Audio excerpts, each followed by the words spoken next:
O mês de janeiro tem sido animado com as despesas acrescidas e as receitas diminutas, mas também feito de excentricidades onerosas e até de denúncias que, não sendo inéditas, custaram um lugar na Assembleia da República e motivaram uma comissão de inquérito na Madeira. Imunes a pressões, André Barreto, Cristina Pedra e Paulo Pereira fecham o mês com veredictos sobre a atualidade publicada, mas antes lançam um número que não lhes sai da cabeça. E começo pelo número 1, proposto pelo Paulo Pereira. Olá, bom dia a todos. Bem, o número 1 vem da posição que o estudo do INE recentemente publicado acerca do ICOR, que foi um inquérito às condições de vida e rendimento, colocou a região autónoma da Madeira novamente em primeiro lugar, como a região com a percentagem maior de população em risco de pobreza. Queria dividir esta intervenção rapidamente em três partes. Em primeiro, explicar o que é o risco de pobreza. O risco de pobreza é a percentagem das populações, as pessoas que caem neste risco de pobreza são as pessoas que têm rendimentos até inferiores a 60% da mediana do rendimento. E agora passamos para o segundo. De que rendimento? Nacional, da mediana do rendimento nacional, não é a média, é a mediana. Significa que se houver um ordenado em Lisboa que manda nisto. Lisboa porque tem lá os ministérios, tem as sedes das multinacionais, tem os clubes de futebol, tem os dirigentes, tem todos os altos quadros. Então, o ordenado mediano em Lisboa é o mais alto do país. E quando se está a comparar o da Madeira, estamos a comparar com o de Lisboa, por isso é que a Madeira fica em primeiro lugar. Porque quando o mesmo estudo isola por regiões, ou seja, quando se compara os 60% do rendimento mediano com do salário mediano dessa região, aí Lisboa passa para a frente e a Madeira já cai brutalmente dos 25,9% da população para 17,6%. Significa que o nosso ordenado mediano é muito mais baixo que o de Lisboa, mas isso é assim no país todo. Volto a dizer, é lá que estão os ministérios, estão todas as multinacionais, estão todos os ordenados mais altos do país, estão lá. É uma inevitabilidade da vida, não estou a dizer que é bom. Tem subsídios de insularidade. Mas isso não entra como... sim, podia entrar, mas não compensa. E também importa dizer que o Ronaldo não declara nada. Exatamente, na Madeira. Outros Ronaldos... há Ronaldos maiores. Portanto, a parte que são os números. Agora, estamos aqui a falar em risco de pobreza, não dizer que são pobres, risco de pobreza. Mais importante que falar de pobreza, que pobreza é a norma. Nós nascemos nus, como se costuma dizer aqui na Madeira, e a pobreza é a condição humana. O que pensa aqui é a riqueza, e a riqueza que é a exceção. Criar riqueza, e não estarmos permanentemente a falar de pobreza.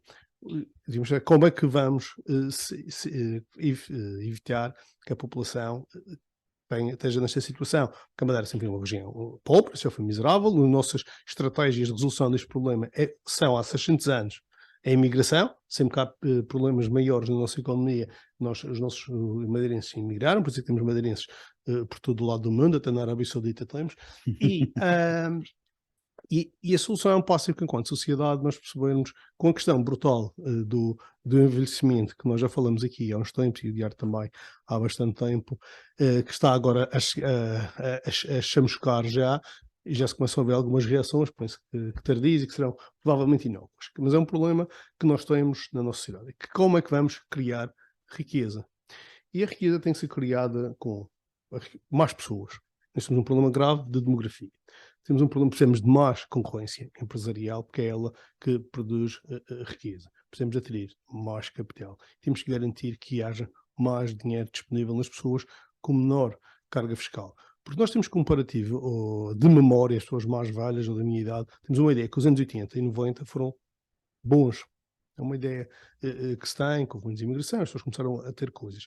E nessa altura, e é fácil de comprovar, o peso do governo regional e das autarquias e das empresas regionais na economia era menor. A regulamentação era menor. As pessoas que não queriam fazer algo, faziam. Nem que fosse, por exemplo, uma bandeira específica, mas fazia-se as coisas. E as coisas andavam para a frente. Nem foi preciso fazer a operação arrasar. E desde que entrou para a União Europeia e o Estado começou a criar regulação e atrapalhos, e impostos, foi crescendo.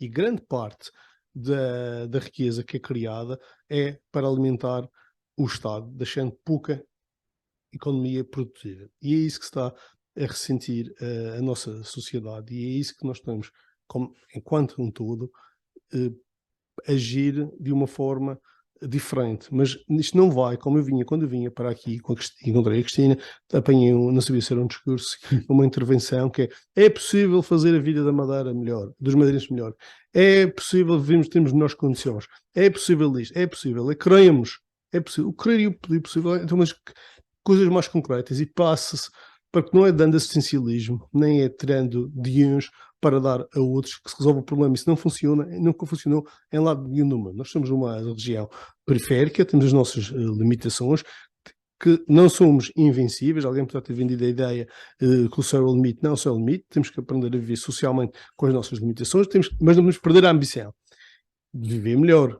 Nós temos desafios muito grandes para o futuro, e a ideia que eu queria deixar disto é que estas questões dos rankings não devem, da pobreza, não devem ser usados, não deviam ser usados tão politicamente para culpar como se algo estivesse a falhar da pobreza, mas sim como é que vamos pegar nisto e para conjuntamente tomarmos estratégias de criar riqueza. Paulo Pereira, a deixar então aqui contributos como essenciais para evitar que continuemos nus como nascemos.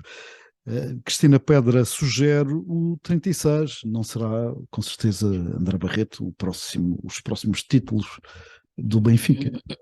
Os 36 já cá canta. Agora estamos no 38. Era só para ver se estavas a contar bem. O 36 e o 38 andam perto, mas no nosso caso muito mal. 36 é o ranking que um Instituto Espanhol de Estudos Económicos fez e publicou, em que Portugal está no 36º lugar em 38, quanto à pior competitividade fiscal ao nível da União Europeia e da OCDE. E isto tem mesmo a ver aqui com uma derivação que o Paulo deu nota, mas se nós queremos mais rendimento disponível e se nós queremos mais lucro e eficiência e produtividade nas empresas, obviamente que é preciso uma reforma estrutural da componente fiscal.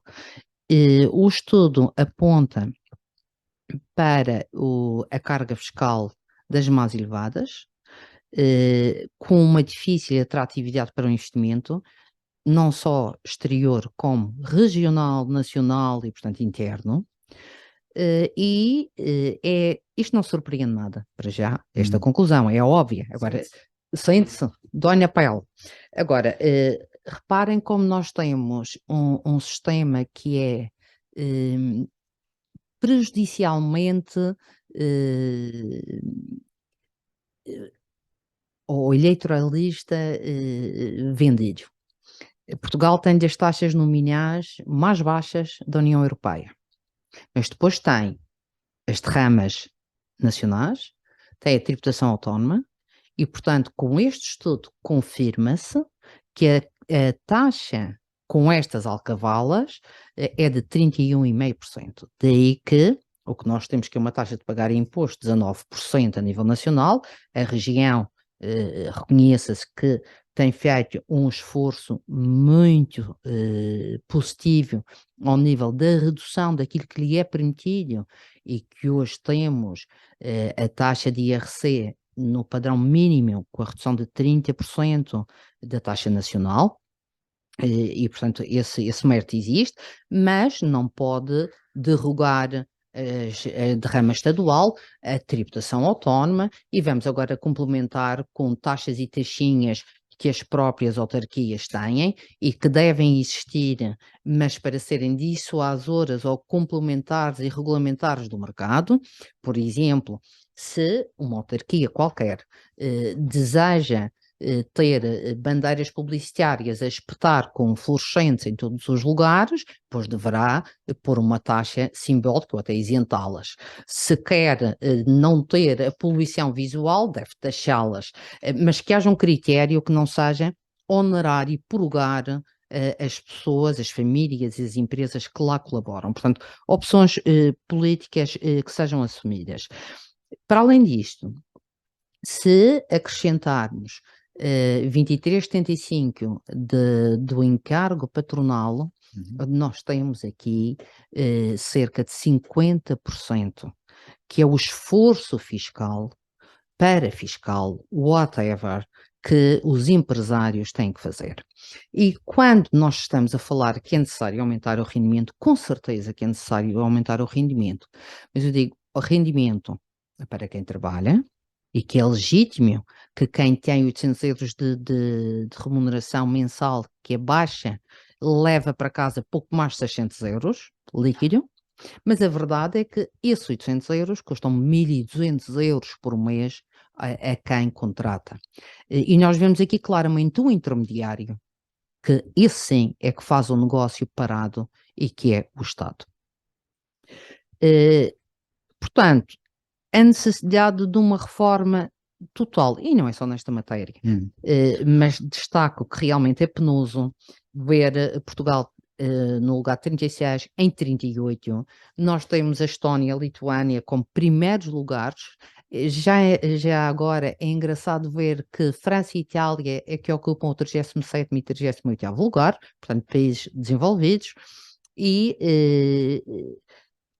este sistema fiscal é pernicioso, é vendido de forma ilusória, é obsoleto, é pouco equitativo para quem trabalha, quem desconta, quem produz, com enormes alcavalas, que é como os impostos especiais ao consumo, não se sentem, mas lá estão, vão sempre somando.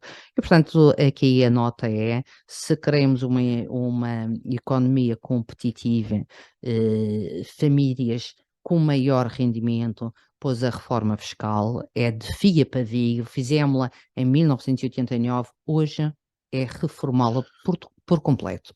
É urgente então a reforma de toda a máquina fiscal e das imposições que nos levam metade do dinheiro que devíamos receber, para que também não tenhamos ilusões. Entre o 36 e o 38 ao 37, mas não é esse o número do André Barreto, mas a terminação lá está, 337. Eu li ontem, alguns, que este era o número de dias que já levávamos de guerra na Ucrânia. Uma guerra absolutamente lamentável, como são todas, mas sobretudo inexplicável, não havendo argumentação que me leve a entendê-la, nem objetivo que me faça conseguir aceitá-la. Esta era uma guerra que antes de começar todos achávamos que seria impossível de acontecer, primeiro, e depois que ia durar 2 dias. Agora, ninguém sabe quanto tempo vai durar, mas é certo que as consequências irão perdurar muito, muito no tempo. A crise energética está aí, não há como na Europa fugir dela, sendo que aqui na Madeira se fala em aumentos de 30% e 50% do custo de eletricidade para as empresas, o que é uma verdadeira loucura. Temos de pensar bem como compatibilizar o tema sustentabilidade, absolutamente fundamental. O que fizemos com o fecho de centrais de produção de energia a carvão, que são altamente poluentes, mas que hoje não sei se não deveriam ser reativadas, isto Como foram na Alemanha? como foram na Alemanha, e até porque estamos aí a comprar este tipo de energia à Espanha. Teremos certamente problemas bastante graves de fornecimento de algum tipo de produtos, ou não fosse a Ucrânia, antes disto tudo o celeiro da Europa. Questão que ainda será maior noutras latitudes como a África, com a falta de comida, que com a falta de comida vamos voltar a sentir um êxodo tremendo de pessoas, com todos os problemas que a deslocação em massa sempre traz. Gostava, e permitam-me aqui um parênteses, não resisto, que se percebesse que não é com apoios que se resolve o problema da questão da energia. É, aliás, e mais uma vez, uma forma que eu diria pouco digna dos governos quererem brilhar, oferecendo pré-bendas aos pobres contribuintes necessitados com apoios que são protocolados a posteriori. Baixem, mas é a escandalosa taxa de 23% do IVA, e parte significativa desta questão ficará resolvida. porque tratar a eletricidade como um bem de luxo só deve lembrar aos correligionários do Sr. Chaves. Olhando para trás, percebemos a quantidade de erros cometidos em termos de geopolítica e temos agora de enfrentar as consequências. Não vale, no entanto, a pena estar a perder tempo com erros passados, a não ser na perspectiva de aprendermos com eles. A minha preocupação maior, e daí este número, é a junção disto a outros fatores que em conjunto penso que têm sido pouco discutidos, mas que não podem ser ignorados. Para além da guerra, enfrentamos as consequências do Covid, que fechou a nossa economia durante 2 anos e meio, e que em sítios como a China, mega produtor mundial, foi gerido da forma como foi, ou está a ser gerido da forma como está. Temos o tema inflação, que tem sido tratado, na minha perspectiva, com os pés. Ainda hoje li uma publicação em relação ao suposto insucesso de medidas tomadas pelo governo espanhol de redução ou eliminação do IVA para tentar minorar o problema. Dizia a dita publicação que as medidas não tinham resultado porque a inflação tinha comido a redução de taxas. É sério. Mas alguém achava que estas medidas pretendiam ir mais além do que minorar o problema? E sem a dita redução, como é que estaria a situação? Melhor, francamente. E depois apelidam quem pensa de forma contrária histérico. Já não sei. Sim. Qualquer coisa do género. Relembro o tema Brexit, que por cá parece ter saído da agenda, mas que muito em breve voltará, pela pior das razões. Agora é a hora de o discutir, depois vai ser tarde. E temos ainda a questão do aumento absurdo do número de camas hoteleiras, da escassez de recursos humanos que está por resolver, enganando. Em resumo, com este 337, o que eu quis foi alertar para a necessidade de tirar a cabeça de dentro da areia e dos prémios dos melhores do mundo, passando a discutir tudo de forma séria e, se possível, agregada. Aliás, isso, o 337 toca num dos pontos que foi notícia ontem. O governo vai criar um apoio financeiro para as empresas afetadas pelo aumento dos custos energéticos, decisão do Conselho de Governo Regional, mas também toca no tema que o André trouxe para falar nesta edição de Fecho de Contas, que tem a ver com a implementação do plano estratégico para o turismo, para não perder essa ligação entre uma coisa e outra. O que é que há de novo a este nível e o que é que motiva a tua dissertação mensal? Novamente sobre algo que trazes com frequência, como alerta, mas pelos vistos não chega a quem de direito, ou não houve rádio, se calhar. É exato. Nem ler jornais, nem... Mas é exatamente o nada, em resposta à tua questão sobre quais são as novidades sobre o plano estratégico, que me faz trazer o tema, porque bem, eu tenho fama de ser teimoso, mais vale ter o proveito e fica aqui o compromisso. E eu vou insistir nisto sempre. Parece o Costa, habituem-se. Habituem. Exatamente, habituem. Só que eu tenho um problema com o Costa, a gente tem que levar, comigo, com exceção da minha mulher e dos meus filhos, ninguém tem que levar, mas enfim. Mas eu gostaria de ver o André um dia a governar. Deus me livre e guarde. Eu achava que a Cristina simpatizava comigo, mas afinal Eu adoro o André. Não é o caso. Não é, esteja descansada, nunca acontecerá. Mas isso é a minha tristeza.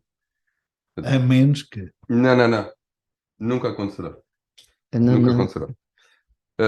Portanto, a pergunta relacionada com este tema é: onde está o óleo? Eu não o vejo, eu procuro, não o vejo. Onde para o dito plano estratégico, que foi, recordo, alvo, em teoria, de uma reformulação há relativamente pouco tempo, em face, e esta parte é minha, dos disparates cometidos num curtíssimo espaço de tempo, que fez com que todas as metas e limites estabelecidos tivessem sido ultrapassados 7 anos antes do previsto. 7 anos antes do previsto. O número 7, aliás, parece pairar aqui. Foi o teu número na edição anterior. Vou ter que jogar no Euromilhões hoje e vou ter que... Trauma de benfiquistas, certo? É capaz de ser. Nós Nós somos campeões, não é assim? Passa à frente que ele quer desconversar. Eu tenho uma teoria em relação a onde está o plano. Opa! Foi enterrado nas fundações do novo hospital, dentro de uma garrafa de vinho Madeira antiga, que lá foi colocada, não sei bem porquê, mas que ficará guardada, lá guardadinho, bem guardadinho, enterrado por trás daqueles muros de pedra aparelhada lindíssimos que vão levar com o hospital à frente, portanto, uma qualidade extrema, e que só será recordado por mim, de tempos a tempos, só para chatear. Qual é que é o problema disto? Nós, em resposta a esta minha aparente senha prescritória à procura do óleo, e eu levo como resposta, consequentemente, em tom ofendido. Atenção, então o plano não está em implementação. Então, isto já não há aqui uma quantidade de medidas que a Secretaria pôs o plano em marcha. Faz lembrar qualquer coisa, há uma música qualquer. Madeira em marcha. É isso, não é? Sim. O que é engraçado nisto, e recordo que o plano o que advoga é a natureza como nosso principal ativo e produto turístico, é que, entretanto, enquanto se implementa o plano da natureza, o botão ultrapassou, em termos de peso do PIB regional, o turismo. Turismo que cresceu em número de camas 20%. Mas mesmo assim, o Betão o Betão é o Benfica desta equação. E só sou eu que acho que isto é estranho. E ainda aqui vamos, porque a juntar ao Betão já existente, ainda temos o Betão do aumento do molho do absurdo aumento do molho da Pontinho. Ainda temos o Betão daquele túnel que vai esventrar O nosso metro. o nosso sim. Ainda temos o Alcatrão das Ginjas. Portanto, ainda temos aqui muita coisa para fazer e para estragar. Para estragar, enganei-me outra vez. Para fazer. Francamente, porque é o mesmo governo que faz o seu e o seu contrário. Organizem-se. Fica então o tema do André para esta semana. O André, por sinal, naquela ironia que o caracteriza, referiu também a escassez de recursos humanos, quando por lapso queria falar de número de camas, mas a escassez de recursos é o tema que a Cristina Pedra lança. Com a questão, existirá desadequação entre a oferta e a procura. Qual é a resposta, Cristina? Muito bem. O meu aqui não é lapso, é um dos maiores entraves da economia regional e nacional é a escassez, a desadequação entre a oferta e a procura, a limitação, a baixa escolaridade dos recursos humanos. E temos aqui uma questão estrutural. Nós hoje temos empresários no país e na região, que todos nós conhecemos, que não estão a abrir os seus negócios, ou em horário completo, ou outros estabelecimentos, porque não têm recursos humanos. Há aqui muitas reflexões. E alguns até estão a fechar por essa mesma razão. Também. Então temos aqui, refletindo sobre isto, nós temos um problema estrutural, que assim continuará, que é o inverno demográfico. Nos últimos, se nós compararmos entre 2001 e 2021, os censos, estou a falar dos censos, o número de nados vivos reduziu 45%. Em 2001, em média, eram 3.100 crianças que anualmente nasciam. 2021, 1.700. Lá temos outra vez o 7. No mau sentido. Mas se formos em 1981, eram 4.500, portanto a redução é 61%. Se formos à parte do saldo natural, a partir de 2009, o saldo natural todos os anos é negativo. O saldo natural é morre mais do que nasce. Obviamente temos uma imigração mais qualificada, mais jovem, não é a qualificação de há 100 anos atrás.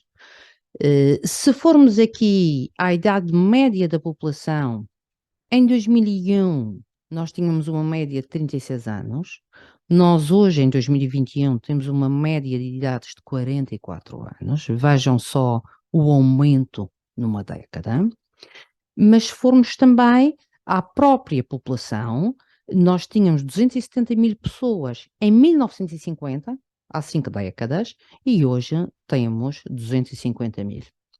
Portanto, estes dados são dados estruturais e que vão condicionar o nosso presente e o nosso futuro. Em boa verdade, já tem vindo a condicionar até à data.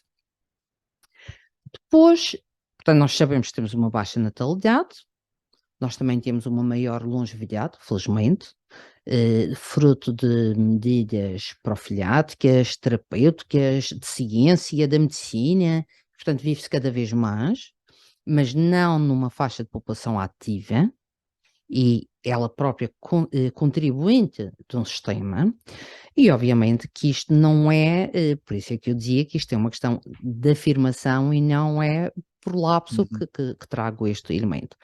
Depois fiz aqui uma análise à qualidade dos recursos regionais, e aqui centrei-me regionais, nacionais, em Portugal. Imaginem que aqui na região, em 2021, não temos 15% da população não tem formação básica, ok? 23% tem até o primeiro ciclo. O primeiro ciclo é o 4º ano de escolaridade. 12% tem até o 6º ano, o 2º ciclo. 15% tem até o 9º ano, 3º ciclo. Se somarmos isto até aqui, portanto até o 9º ano, nós temos 162.000 madeirenses, ou seja, 65%, cuja escolaridade acaba no 9º ano. E, portanto, censos de 2021, os últimos a serem publicados. Piorou porque antes esse número, essa soma, era de 55%. Então pronto. Ou seja, quem é que nós temos? Quem é que nós temos para contratar quando falamos em digitalização, em domínio de línguas, que convenhamos estar, por exemplo, numa região com turismo, falar inglês é como falar português. Deveria ser, não é, com certeza. Agora, vamos avançar um bocadinho mais. Nós temos 14% de população com licenciatura. E nós temos os cursos técnicos profissionais, os tais SETs, mas que são as profissões, o carpinteiro, o pedreiro, as funções que nós precisamos muitas vezes e que até podem gerar o seu primeiro posto de trabalho e depois até algumas empresas, apenas 1%. 2.000 pessoas, 2.600 pessoas na região. Este, digamos, é o diagnóstico. O diagnóstico demográfico das competências que temos. Portanto, como ultrapassar esta questão que é estrutural? Isto naturalmente, quando se fala que nós temos um desemprego na região cristalizado, basta ver as competências e cá está. Portanto, é necessário uma forte aposta na formação permanente, mas também em programas adequados à reciclagem e à requalificação que não se esgota num ano, nem 2, nem 3. Podemos também pensar, fazendo um pensamento estratégico, que é bom termos, e era como o André dizia, é bom não deixar de ver o todo. se calhar vamos ter que receber imigrantes. Se eles vão ser, enfim, o que os chamamos mais ocidentais da África, que são os de Cabo Verde, ou se vão ser de outra origem, nós, para produzirmos, nós não podemos deixar de ter pessoas. Isto leva a outro problema, que não foi por acaso que eu escolhi o 36 da competitividade fiscal, é que se nós queremos reter as pessoas, os jovens, e atrair outros, mas também reter os que cá estão e que são de grande qualidade e dão provas e desenvolvem-se fora da região, então, meus amigos, há aqui maior rendimento disponível que é preciso fazer.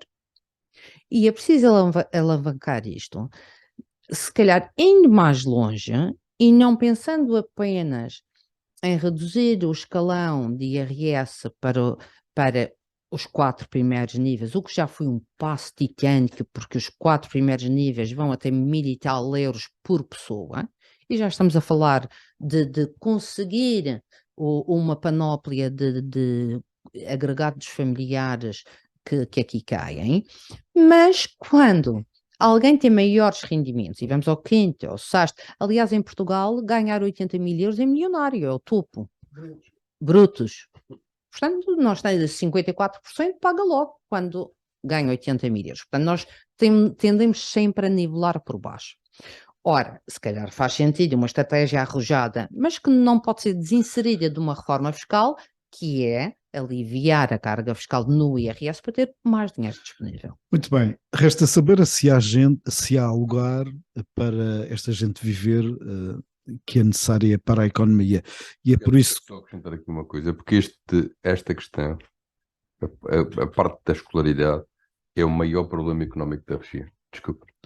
Está feita a observação, mas eu estava a lançar esta ligação entre a necessidade de trazer gente de fora e a necessidade de pô-los a viver em algum sítio, porque o Paulo Pereira traz-nos a inacessibilidade crescente do imobiliário aos madeirenses. Quem casa quer casa, mas o problema é que não tem forma de comprar, e isto leva-nos a uma questão recorrente: onde é que vamos viver? Se me permites, Noturno. como o assunto é meu, eu vou gerir isto de uma maneira diferente e para surpresa de muita gente. Bem, e depois então, o assunto, surgiu o assunto, que o Conselho Alimentar é permanentemente na berra, porque foi levantada pela decisão da semana passada de um tonto perigoso, que é o Justin Trudeau, que é o ditador do Canadá, que aliás o Canadá hoje já foi anunciado que aí no ranking de liberdade de sexto para 12º lugar, e cá vamos, e vemos como é que aquilo vai acabar. Até nem se pode beber, que é uma coisa chata. E um dia que eu te explico como é que funciona o sistema de saúde lá, eu até te não conheces. Mas pronto, e proibiu a aquisição durante 6 meses como teste para os estrangeiros adquirirem casas no Canadá, com a desculpa que são os estrangeiros que estão a pôr as casas mais caras. Mas se pagarem uma multa de 10 mil dólares, já podem começar a pensar a comprar. Portanto, primeiro proíbe-se o vento de licença para prevarquear, mas isso é assim em todos os governos. As Baleares também foram notícias que estão a pensar ou estão a fazer exatamente o mesmo. E, claro, que cá, como importar tontices é uma especialidade normalmente da casa, já se começa também a falar do assunto, claro, trazido tudo, e as bejardas maiores vêm sempre pelo lado do Bloco de Esquerda, portanto, veio, claro, não podia perder a oportunidade para comprovar a regra, e hoje é a capa de um jornal que é inconstitucional, mas a constitucionalidade neste país, como se viu na altura das liberdades do Covid, são uma tontice, portanto, coisa que não me deixa descansada a inconstitucionalidade dessa medida. Portanto, eu queria dizer era que quando se analisa o mercado imobiliário, e vamos falar da Madeira, então, temos que perceber que há uma questões de oferta e questões de procura.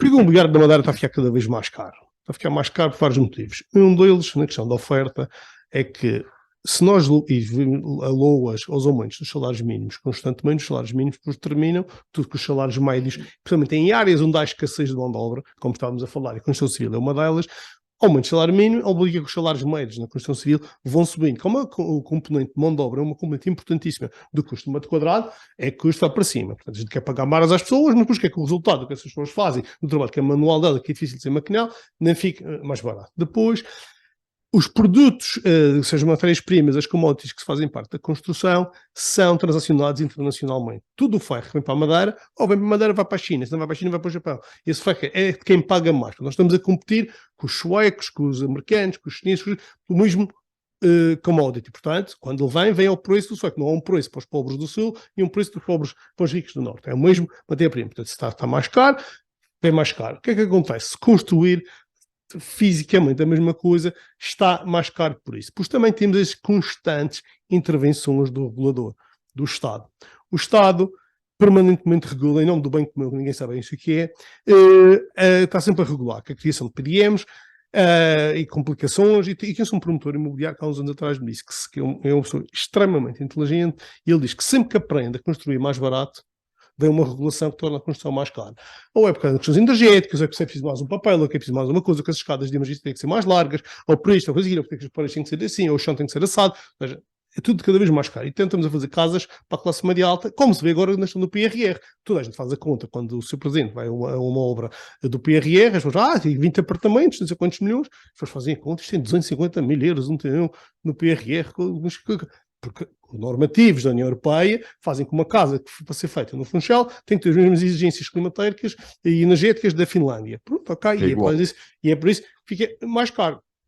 E depois temos que nos lembrar que numa casa nova, 50% da construção de um prédio são impostos entre os duplos e IMTs, IVA 22%, IRS e receias e questões sociais cobradas ao longo do processo de construção, nunca foge muito a isto, a 50%. Quem está preocupado com a habitação, que é os senhores governantes, tem aqui a 50% da ganância deles, eles não tocam. E, obviamente, se o novo está mais caro por causa disto tudo, isto eu sempre falo da oferta, temos que o velho vai atrás, porque a reposição, o que já tem, tem que vale mais, que eu não consigo repor esta casa a um preço muito diferente do novo, tem ali um preço de desgaste e depois tem a questão da localização. Se nós voltarmos aos anos 80, que eu acho que o mais antigo que eu me lembro, foi 70, eu era muito pequenino, não havia muitos blocos de apartamentos na Madeira, mesmo as pessoas estavam a ser a primeira vaga de licenciados da Madeira, tinham dificuldades em comprar casa, mesmo com um papá rico ou não papá não rico, porque não havia nada para vender, e os blocos que haviam, os apartamentos eram comprados por quem? Por gente que de fora. O edifício Caracas, o edifício América, todos os edifícios eram todos os imigrantes que compravam. Porque a questão, não, as pessoas da Madeira sempre tiveram dificuldades em comprar casa. Quem é que comprava as casas que foram feitas aqui? Os grandes loteamentos que foram feitos, a Quinta do Faial, os imigrantes, dinheiro de fora, tal como hoje em dia são os estrangeiros. E os imigrantes também. Portanto, há um problema. Então, o que é que culpamos aqui? A procura. Portanto, e os terrenos já existiam. Os terrenos junto ao mar já existiam. Os terrenos da ajuda eram bananás. Ninguém construía lá porque não compensava, não havia dinheiro para isso. Depois veio a questão de uma mudança da procura, foi que a entrada no euro e que a bonificação dos juros. E aí que foi o grande mudança, foi o acesso ao crédito à habitação. E o crédito à habitação, só para termos uma noção, em Portugal foram pagos 7 mil milhões de euros em bonificações de juros quando esse programa houve do crédito jovem e do crédito bonificado. Isso, entanto, acabou, deu uma cajadada. Sim, 2 trapos. E depois a questão dos estrangeiros. A Madeira e Portugal tornaram-se atrativos para estrangeiros. Eles estão a vir para cá e depois, obviamente, o standard deles é mais alto. Eles não estão a comprar a casa lá em cima nas zonas altas, nem no Galeão. Essas casas foram feitas, se todos nós nos lembramos, nos anos 70 e nos anos 80, a expansão do Funchal, que eram as barracas e as casas ilegais, que assim foram todas legalizadas à força, ultrapassando estas questões dos PDMs, à força, porque senão eles vinham de lá de cima, como costuma dizer, e aí já tinham todos lá abaixo, e aí já ninguém dizia, você não está a cumprir a norma, não sei o quê, na sua casa em cima do mundo, você destruiu ali uns pinheiros para fazer as suas casas e o anexo do filho. Nunca foi fácil os madeirenses terem em casa. Uma coisa que está a acontecer é a questão do empolgamento e o poder de compra que os estrangeiros têm, vem de decisões do Banco Central. Os juros baratos se fornecem primeiro aos mais ricos, e é um problema que as pessoas não gostam de perceber. Os mais ricos têm sempre acesso ao dinheiro, então eles compram sempre primeiro os imóveis. Outra coisa fundamental também temos que mentalizar é casas são ativos de longo prazo. Normalmente, aqui são mais importante, de uma família. O que é que nós estamos a... Os dados que a Cristina não foi buscar foi o número de casamentos e o número de divórcios. O número de casamentos que ia a pico, o número de divórcios aumentou brutalmente. As pessoas tinham que juntar os trapos para poder aspirar a ter uma casa. E hoje em dia as pessoas estão divorciadas e querem ter cada uma delas rendas para cada uma delas, como se fosse antigamente, tinham que se juntar e muitas vezes ficar na casa dos pais. E uma coisa também sei, que isto é verdade, há um problema de expectativas sociais, como aqui é mais social, que é eu sou do tempo, e ainda sou desse tempo e penso dessa maneira, que o Mercedes era o carro de fim de vida de uma pessoa e atingir o pico de carreira, não é um miúdo com 25 anos, que faz um crédito a 14 anos, para ter um Mercedes, porque esse miúdo na realidade já devia estar a poupar para ter um dia de dinheiro para uma casa. Ou seja, nós estamos aqui a inverter valores e depois queremos criar distorções dentro de distorções, culpando os estrangeiros, que lembramos que muita gente na Madeira está a viver melhor hoje porque está a vender algo a estrangeiros. Foi o terreno que valoriza. Quando é o seu que se valoriza é justo, quando é dos outros que está a ficar claro que está mal. Alguns também estão a entrar pelas canas, como se diz na Madeira, porque venderam casa a bom preço, mas não têm. Com aquele dinheiro que parecia o jackpot, não dá para comprar alternativas. Exatamente. Tem 1 minuto para uma deliberação final. Começo pela Cristina. A minha deliberação é pensarmos todos sem fundamentalismos, mas numa situação justa e correta, que é a causa animal. E a propósito da causa animal, todos nós gostamos de animais também. Eu não advogo propriamente ser vegan, mas cada um tem a sua liberdade de escolha. Mas, obviamente, se eu disser que sou e somos contra maus tratos a animais, é tudo pacífico, mas também se disser que no Vasco Gil,